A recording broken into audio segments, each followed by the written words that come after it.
got a two-part question here. Maqaan kiyya Caroline jedhama. Gaazexeessituudha. Gaafii lama qaba. Islaamummaan dhiifama namaaf godhu barsiisaa? Ni barsiisa moo hin barsiisu? Islam propagate acts of forgiveness. Ustaz, the question, does Islam propagate acts of forgiveness? Of course, yes. Obboleettiin Islaamummaan dhiifama nama godhu barsiisaa jettee gaafatte. Eeyyeen ni barsiisa. Suuraawwan Quraanaa hundi foormulaa Bismillaahir Rahmaanir Rahiim jedhuun jalqabu. Maqaa Rabbi akkaan mararfataa fi akkaan rahmata godhaa ta'eetiin jechuudha.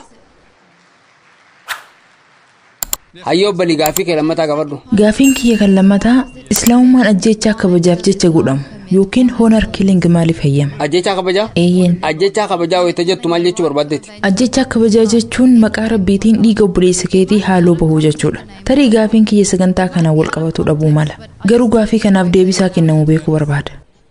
Yoon gaafii kee ceellootti badde ajjeechaa kabajaa jechuun namni tokko dhiiga nama biraa haaloo bahuuf jecha nama biraa ajjeesu jechuudha. Yookaan gumaa kafalachuu akkas jechuu barbaaddeeti. Eeyyeen sababni isaa kitaaban hedduu dubbiseera. Kitaaban saniin irratti namoonni dhiiga obboleessa isaanii haaloo bahuuf Rabbi biraa heeyyamni isaanii kennamuu dubbata. Waan obboleessi isaanii nama birootiin ajjeefameef isaanis nama biraa ajjeesanii haaloo bahu. Obboleettiin gaafii gaarii gaafatte. Islaamummaan dhiifama namaa godhuu eega ka barsiisu ajjeechaa kabajaaf jecha godhamummaa fayyama. Yookaan gumaa kafalachuu maa fayyama gaafii gaariidha. Obbolii xiinxaltee wayita laaltu suuraa Baqaraa suuraa lammaffaa ayaan 178 dhimma ajjeechaatiin wal qabatee adabbiin kaayame yookaan qisaasni ni jira. Dabalataan ammoo suuraa Maayidaa suuraa 5ffaa ayaa 32 irratti akka ibsametti namni tokko lubbuu nama biraa yoo baase yoo akka ajjeechaatiif adabbii du'aatiif taate malee yoo fasaada dachii keessatti babal'isuu isaatiif taate malee akka waan sanyii ilma namaa hunda ajjeesetti ilaalama jira. Kanaafuu akka seera waliigalaatti namni tokko nama biraa yoo ajjeese akka sanyii ilma namaa hunda ajjeesetti ilaalama. Garuu haal dureen lama hayyamamaadha. Ta duraa yoo nama ajjeese ittiin adabama. Kalammadaa ammoo yoo fasaada dachii keessatti babal'ise qofa raawwatama. Kanaafuu Islaamummaan haal duree lama bakka nama biraa itti ajjeesuu dandeessu si kennee jira. Sunis yoo namni sun nama biraa ajjeese. Akkuma gaafii keessatti ibsitetti ajjeechaa kabajaa jechuudha. Lammaffaan ammoo yoo namni sun fasaada babal'isaa jiraate. Wanti hubatamuu qabu ajjeechaan kun dirqama miti. Namni tokko nama biraa yoo ajjeese ajjeefamuu qaba dirqamni jiru hin jiru.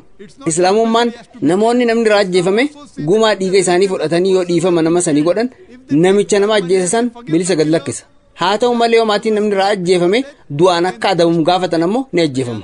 Akkuma kitaabban Quraanaan dura jiran irratti ibsametti nama ija balleesse ija balleessuu nama ilkaan cabse ilkaan cabsuu jechaa itti fufuu jechuudha. Nama lubbuu ilma namaa ajjeesuun beekamu tokkotu jira jennu. Lubbuu namoota nagaa galaafatu jechuudha. Nama kana yoo ajjeesne malee namichi kun nama ajjeesuu isaatti fufa.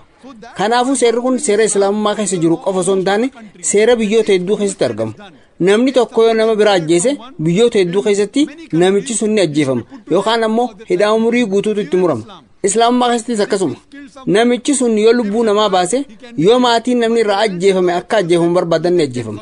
Garuu firoottan namicha ajjeefame dhiifama godhuufii ni danda'u yoo barbaadan jechuudha. Yoo barbaadan namicha lubbuu namaa galaafate san dhiifama godhuufii ni danda'u. Akka ajjeefamu yoo barbaadan ammoo ni ajjeefama.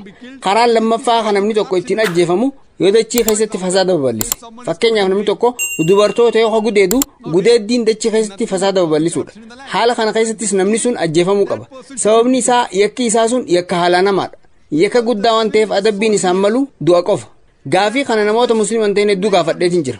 Rabbiin godhiniiti namni tokko yoo haadhatee gudeedee ati abbaa murtii taatee namicha yakka san raawwate sitti fidan murtii akkamitti murta jeetiin gaafadhe. Namoonni musliiman ta'in kan dhibbaan lakkaa'aman du'aan akka adabamu goona jaan. Gariin namaa san bira dabruun akka cinqamaa du'isa goona jaan. Kanaafuu ilaalcha lama dabal istaandaard qabaachuun maaf barbaachiseere. Ameerikaa biyya guddittii dachii tanaa jedhamtu keessatti akka istaatistiksii FBI'tti bara 1990 guyya guyyaan avareejiidhaan yakki gudeeddii 1756 ta'u ni raawwatama. Akka istaatistiksii bara 1996 ammoo muummee naqaa yoo se'e guyya guyyaan avareejiidhaan yakka gudeeddii 2713 ta'utu raawwatama jedhe.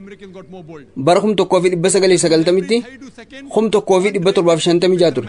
Bara 1996 ammoo 2713 ta'e. Dardaran Ameerikaa ni cimooman jechuudha. Kana jechuun sakandii 32 Ameerikaa keessatti yakki gudeeddii raawwatamutti jira. Galma kana keessa sa'aatii 3 turree jira. Kana jechuun hanguma nuti as jirru kanatti dubartoonni 300 ol ta'an gudeedamaniiru jechuudha. Kanaaf Islaamummaan sirna hijaabaa lafa nuuf kaa'e. Waa'ee kana haasa'u kiyya keessatti ibseetiin jira. namni dhiiraa intala yoo arge ija isaa gad qabachuu qaba. Dubartoonnis ulaagaalee hijaaba hordofuu qabu. Egaa wantoonni kunniin hundi dalagaa irra oolanii booda dhiirri akka kana yoo raawwate adabbii guddichaan adabamuu qaba. Seerri Ameerikaa namni nama gudeede hidhaa cimaa waggaa 7 adabama ja'a. Haa ta'u malee namoonni kunniin yeroon booda gadhiifamu. Namoota musliiman taane adabbii akkamii barbaaddan jettanii osoo gaafattanii garuu adabbii du'aa ja'anii isin himan.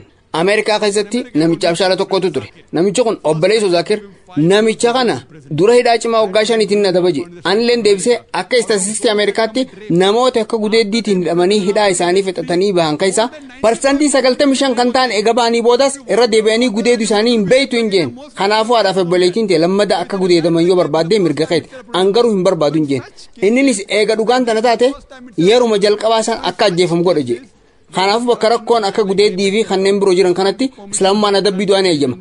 Deebisaa siif kenna jeetiin amma. Most welcome. I don't want that. So he said, if that is the case, in the first time itself, put him to death. So in such cases where there's corruption of land like rape, etc., Islam gives permission, death penalty can even be given for that case. Hope that answers the question, sister.